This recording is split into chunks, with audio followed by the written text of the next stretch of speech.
Hello friends, today I am going to discuss about the multiple dosage regimen. Okay, for multiple dosage regimens, these are the course outcome which I would like to discuss here. First course one is to understand the principal underlying techniques of biopharmaceutics and pharmacokinetics in drug delivery at the preclinical stage. Second course outcome is to know how to determine the physicochemical property of drug and drug concentration of pharmaceutical dosage form. Third course outcome to know how pharmacokinetic parameters results are analyzed.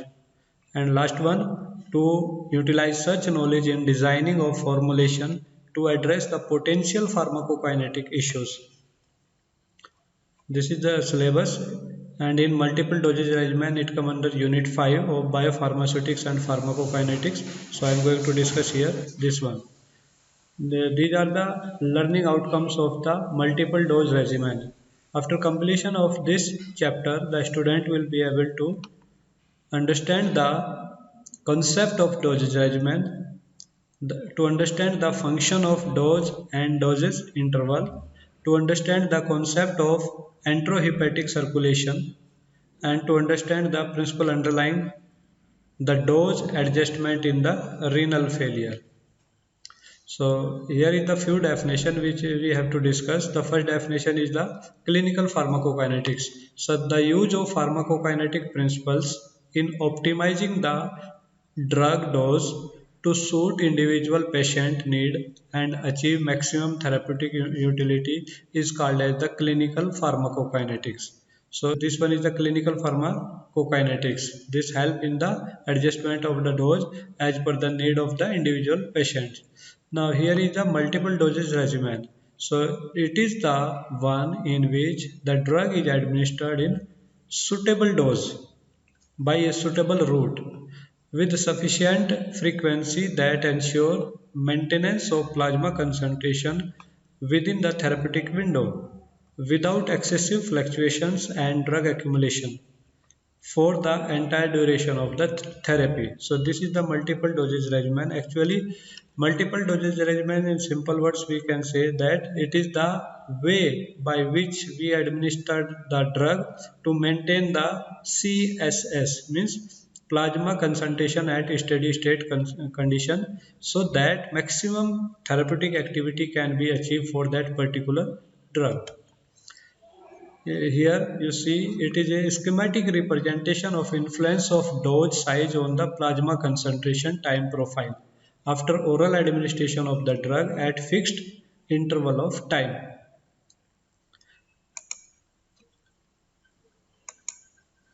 Okay, so you see here this is the plasma concentration. Three different doses has been taken here. Suppose it is zero point 0.5, this one is for 1, and this one is for 2. So suppose it is 0.5 mg, 1 mg and 2 mg, like that. Okay, so first of all we will see this first dose. Okay, it is the smaller dose profile, minimum fluctuations but ineffective therapeutically. Okay, you see here fluctuations between the maximum and minimum, it is very less as compared to these two. You see here as we are going to increase the dose, the Cmax and the minimum, there will be more fluctuations in these. Okay, you see here this is the maximum, this is the minimum, so it is a more fluctuations as compared to the less dose. So here you see here if we are giving less dose, then there will be less fluctuations between the minimum and the maximum, but it is ineffective. Okay, so here we are not getting the CSS in such a way that it can be in the therapeutic window, that is between the minimum effective concentration this one and maximum safe concentration this one. So it will not goes up to here. You see it is in the subtherapeutic region. Next, if we are giving 1 mg dose, so you see here we have increased the dose by its 100% of this 0.5. So here you see we are giving the dose, and after few doses, means generally it is 7 biological half-life, okay, at which the drug reaches to the CSS concentration. So you see here, so it is going to increase gradually and reaches to the concentration of required, that is the between the MEC and MSC. After that, whenever you are giving the dose of 2 mg, just we are doubling it again. Here we have doubling it again. If we are doubling it, so you see here in the first dose it goes into the therapeutic window, but in subsequent doses it goes to the toxic region. So it is the effect of large dose. So here you see in this graph we have generally given the dose in incremented order, but the time interval is the fixed for all the three conditions. You see here at the same time we have given all the three dose. Okay, so you see the effect. If we are going to increase the dose, then the plasma concentration will also going to increase. Okay, you see, so this is the effect of dose size on the plasma concentration when the time interval is same. In case of next condition, we are measuring the plasma concentration with respect to time. Okay, here we are keeping the dose size constant, but we are decreasing the time interval. So this one is the first case you see here. So after giving the dose at 0 time interval here, so next dose is given in the first case after 7 biological half-life. 7 biological half-life means you see here complete dose has been eliminated from the body. Next dose is given after the 7 biological half-life. So you see here again get eliminated after 7 biological half-life here. Okay, you see that the Cmax which was in the first dose, it is similar to the second dose. Again it is similar in the third dose, like that, because we are administering the dose that after one dose has been eliminated completely from the body. After that we are giving the second dose, so like that. Okay, now come to the second scenario. Okay, in this second scenario we are giving the drug at the first biological half-life, you see here. Okay, so in this optimum dosing frequency tau is equal to t half therapeutically successfully. Okay, so if we are giving the next dosage t half, so the accumulation of drug occurs in the body. Accumulation means you see here in first case there is no accumulation because the Cmax of all the three doses is similar, but here you see the Cmax of the next dose goes higher because half quantity of drug is remaining in the body and half has been eliminated. So that's why here 1.5 drug is dose is there. So that's why accumulation of the drug occurs. So like that in again next dose it also accumulate, in next dose it also accumulate. Okay, after 5 to 7 dose it goes into the steady state concentration. That means further there is no increment in the Cmax. Okay, due to reaching to the steady state condition. Okay, like that. Again we have decreased the dosing time once again. So we are giving the dose at half of one biological half-life, that is half biological half-life. Okay, so we are giving the dose at 0 time and half of one biological half-life. Another dose is given again half of one biological half-life, like that. So you see here there is an increment in the Cmax every time, and after 5 to 7 biological half-life it reaches to the systemic circulation at the steady state condition. You see here no further Cmax increment is there. So like that, if we are keeping the dose size same and we are increasing or decreasing the dosing frequency, on that basis we can maintain the Cmax.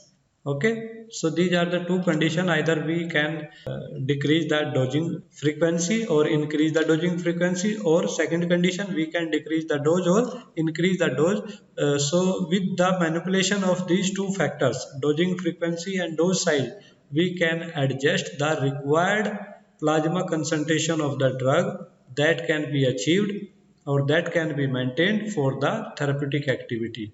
So like that we can adjust the dosing frequency or dose size.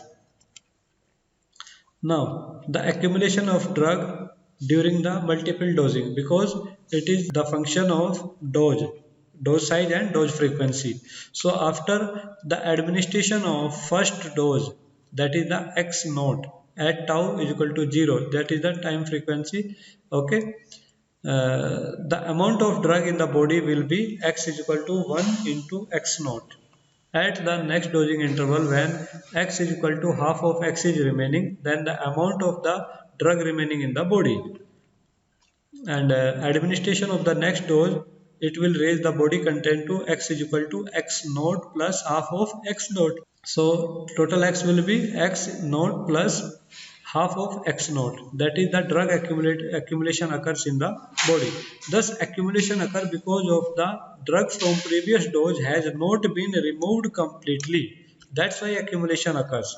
Now, up to what extent this accumulation occurs? We can say the extent to which a drug will accumulate with any dosing interval in a patient can be derived from the information obtained with a single dose and is given by the accumulation index ratio. So you can say accumulation index RAC is equal to 1 upon 1 minus e to the power minus k e tau. Okay, so this is the equation by which we can find out the accumulation index. Now, how accumulation is occurring in our body, this has been explained by this diagram simply. So you see here, we are giving the drug by the IV route and the dose size is X. So if 1x is given at one biological half-life, it will decrease to half.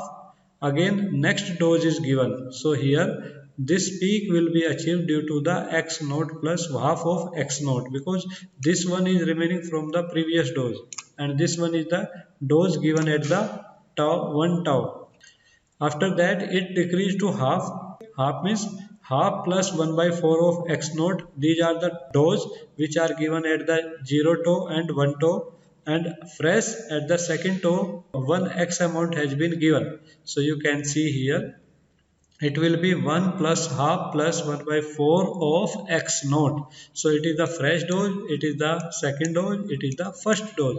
So like that again it get eliminated and again it become half.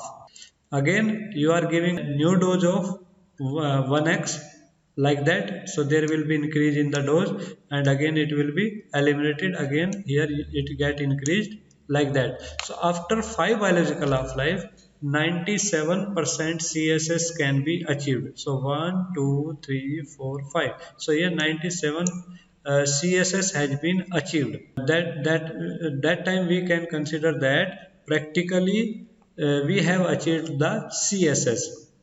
But you see, whenever we do the calculation, so 99% CSS is achieved in the 7 biological half-life. So we can say that 97 and 99% are not different significantly. So that's why we consider after 5 biological half-life that the plasma concentration has reached to the systemic circulation at CSS, okay, steady state concentration that is required for the therapeutic activity of any drug. So here with the help of this formula we can find out the maximum and minimum concentration during multiple dosing. What will be the minimum and maximum concentration? So here these are the formula. With the help of these we can find out the C minimum and C maximum. So here C and minimum is equal to, this is the formula which represent it exactly, you see here, okay, and this is the C and max which represent the maximum concentration at any time. And again there is a third formula, with the help of this we can find out the C SS minimum, steady state concentration minimum, that will be CSS max e to the power k e tau. Okay, so these are the formula we can directly learn and we can find out the value of maximum, minimum and steady state concentration. So average concentration of the body content on a multiple dosing to steady can be calculated directly with the help of a formula which is represented as CSS average. Concentration at steady state concentration average is equal to a AUC of single dose divided by tau, the time interval for the next dose. Okay, so with the help of this we can find out the CSSAV.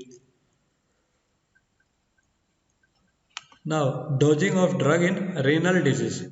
Okay, how we can give the dose in the renal failure. So in patient with renal failure, the half-life of the drug is increased and its clearance drastically decreased. if it is predominantly eliminated by the way of excretion. Hence, dose adjustment should take into account the renal function of the patient. Okay, the fraction of unchanged drug excreted in the urine.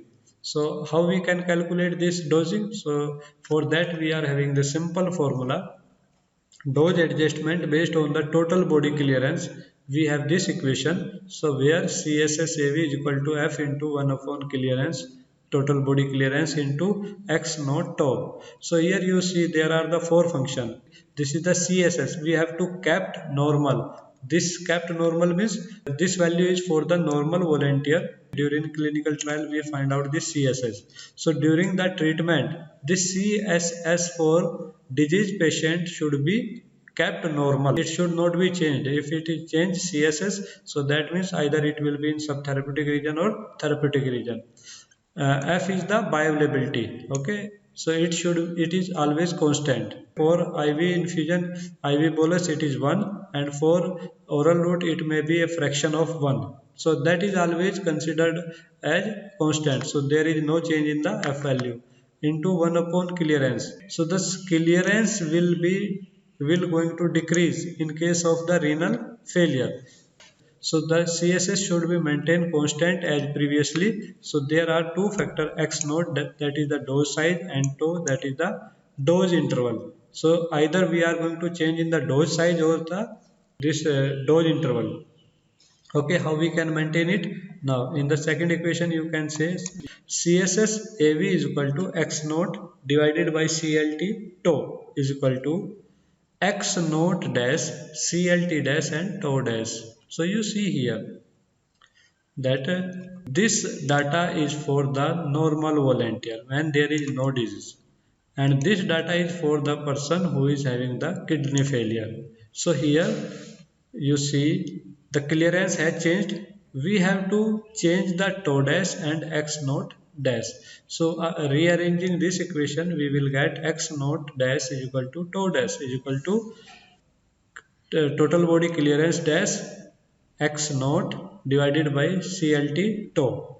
So you see here these three variables, this one and this one. These three variables are for normal volunteer, and CLT dash, it is for the patient suffering from the kidney failure. So it has been changed. So we should calculate all the value, and we are going to adjust the, either we are going to adjust the dose size or the time interval. So because these are the two variables, we have to maintain simultaneously. So in mathematics we cannot calculate directly two variables at the same time. So what we do, we kept the value of X naught dash is equal to X naught, and we will find out the value of tau dash. Another time we are keeping the tau dash constant as a value of tau simply, and we are finding the value of X naught. So by the getting the value, these two value, we can either adjust partially of X naught dash and tau dash. So like that we can adjust the dose. So from the above equation, the regimen may be adjusted by reducing in the dose or increasing in the dosing interval, or combination of the both. Second formula, dose adjustment based on elimination rate constant or half-life, kept constant for the disease person in which renal failure is occurring. So you see 1.44 F. F is the that is the bioavailability divided by the VD. So it is the volume of distribution multiplied by T half into X naught tau. So here we have to adjust X naught or tau. There will be increase T half of the kidney failure person. Okay, because T half is going to increase because the clearance get decreased. So again we are having the same concept, like you see here CSS we have to kept constant. So here the value should be equal in disease person or in normal person. So that's why we are arranging and getting the again equation like that, but here it is the T half. Once it is T half and another is the T half dash. Again concept is same. Once we are keeping that tau dash is equal to tau, and we are finding the value of X naught. Again we are keeping the X naught dash constant is equal to value of X naught, and we are finding the tau dash. So like that we can find out the X naught dash and tau dash and we can partially arrange these also. Okay ji, thank you.